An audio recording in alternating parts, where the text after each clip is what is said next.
ስለ ወይባ እንግዲህ ባለፉት ሁለት እንትኖች ገልጬላቸዋለሁ። በተለይም ስለ ስርጭቱ፣ የሚገኝበት ቦታ፣ ሳይንሳዊ መጠሪያውን ወደ 8 የሆኑ ዋና ዋና ጥቅሞችን በዚህ ውስጥ ደግሞ በውስጡ ያሉ በእያንዳንዱ በሽታ ለመከላከል የሚጠቅሙትን ውህዶችና ንቁ ኬሚካሎች አዘገጃጀቱን፣ ጥቅሙን፣ አወሳሰዱን ለመግለጽ ሞክሬያለሁ። ምክንያቱም ወይባ በጥናትም እንደተረጋገጠው ብዙ መርዛማነት ስለሌለው አጠቃቀሙን በዝርዝር ያስቀመጥኩትም ለዚህ ነው። ምክንያቱም ወይባ እኛ በብዛት ለጭስ እንጠቀምበታለን እንጂ ለነዚህም ለመድኃኒትነትም ቀጥታ ብንጠቀመው የመርዛማነቱ ባህሪ ዝቅተኛ እንደሆነ በተለያየ ጥናቶች ስለተረጋገጠ ነው። እንግዲህ በዛሬው ደግሞ ስለ ወይባ የዛፍ ጥንቃቄ መልእክቶችን ወይንም የጎንዮሽ ጉዳቶችን እና ጠቃሚ ምክሮችን ለመግለጽ እሞክራለሁ።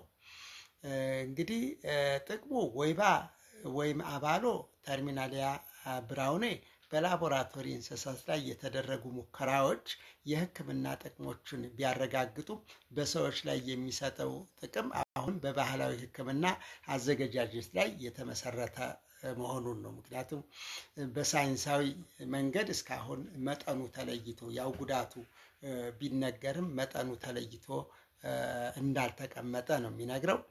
ሌላ የአጣዳፊ መርዛማነት መጠን ወይም አኪዩት ቶክሲሲቲ LD50 የሚባለው የአባሎ ቅጠልና የቅርፊቱ የሚታኖል እና የውሃ ጭማቂ የደህንነት ወሰናቸው ያው ከፍተኛ እንደሆነ ነው የተነገረው። ይህም ማለት ዛፉ በአፍ ለሚወሰድ የሕክምና ሙከራ ደህንነቱ የተጠበቀና መርዛማ ያልሆነ በሚባል ምድብ ውስጥ ይካተታል ማለት ነው። ስለዚህ በአፍም ቢወሰድ ብዙም መርዛማ እንዳልሆነ ነው።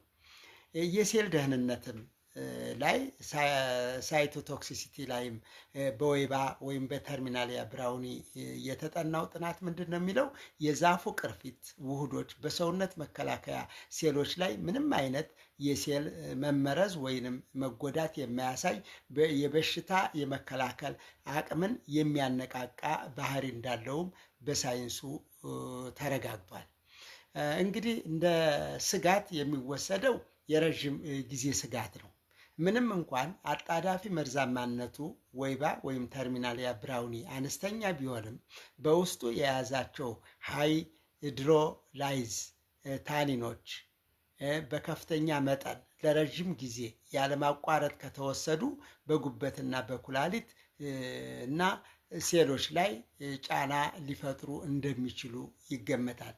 ስለዚህ እነዚህን ጥንቃቄዎች በማወቅና በመረዳት እንግዲህ ለተፈለገው የሕክምና መዋል ይቻላል።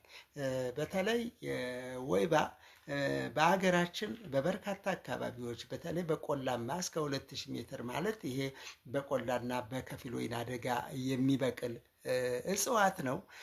ብዙ ጊዜ ግን ከጭሳጭስ ያለፈ እና ከማጠኛ ያለፈ ሌላውን ጥቅም አናውቀውም። ነገር ግን እጽዋቱ በጣም ሊጠበቅ የሚገባው በእርግጥ እየተጎዳ በተለያየ ምክንያት ለተለያየ በተለይም ለከሰልና በደን ጭፍጨፋ እየተጎዳ ያለ እጽዋት ነው። ይህንን እጽዋት እንግዲህ መንከባከብ ያስፈልጋል ማለት ነው። ስለዚህ ተርሚናሊያ ብራውኒ ከውበት አልፎ ከላይ ለጠቀስኳቸው ባለፉት ላስተላለፏቸው በ3 ፕሮግራሞች ቪዲዮዎች በሰራኋቸው እንግዲህ ጥቅሙን በስፋት አስቀምጫለሁ። ልንጠብቀው ይገባል። የተርሚናሊያ ብራውኒ ወይባ እክማ ወይንም የሴት አባሎ የሚባለው በደቡብ ኢትዮጵያ በወላይታ በቆላማው አካባቢ እና በአርባ ምንጭ ዙሪያ አካባቢ በጋሞ ወይበታ የሚል ስያሜ ያለው። ስለዚህ ወይበታ ማለት ወይባ እክማ ነው ማለት ነው። ስለዚህ እክማን እንግዲህ በጭሳጭስነቱ በተወሰኑ አካባቢዎች በስፋት የሚጠቀሙበት እንግዲህ እንጨቱን በዋናነት በጭስነት ይጠቀማሉ። እንደገና ሌሎችም ደግሞ የጭስ የሚሆኑ ሽቶዎችንና ሌሎች ነገሮችን በመቀመም ይጠቀሙበታል። ይህ አጠቃቀም እንግዲህ ይሄ ቴክኖሎጂ ነው። ቴክኖሎጂ ማለት ተጨማሪ ነገር እሴት ጨምረው ነው እንጂ እጽዋቱን ብቻ እስካሁን ብዙም ጥቅም ላይ አልዋለም። ምክንያቱም ብዙ ቦታ ላይ ይበቅላል። እኔ ሰውም የሚያውቀውም አይመስለኝም። ምክንያቱም ሰው የሚያውቀው በጭሳጭስነቱና ያ ጭሱ ተቀምሞ ለጭስ የሚሆነው እንጨት ተዘጋጅቶ የሚመጣውን ስለሚያውቅ ነው። ነገር ግን ራሱ እጽዋቱን ቢጠቀሙበት ግን በጣም ጠቃሚ ነው። በእኔ በቤት በልጅነታችን ለወተት ማጠኛ እንግዲህ ወይባን እንጠቀማለን። እክማ ነው የምንለው። እኔ ባደግኩበት አካባቢ እክማ ነው የሚባለው። እክማን እንጠቀምበት ነበር።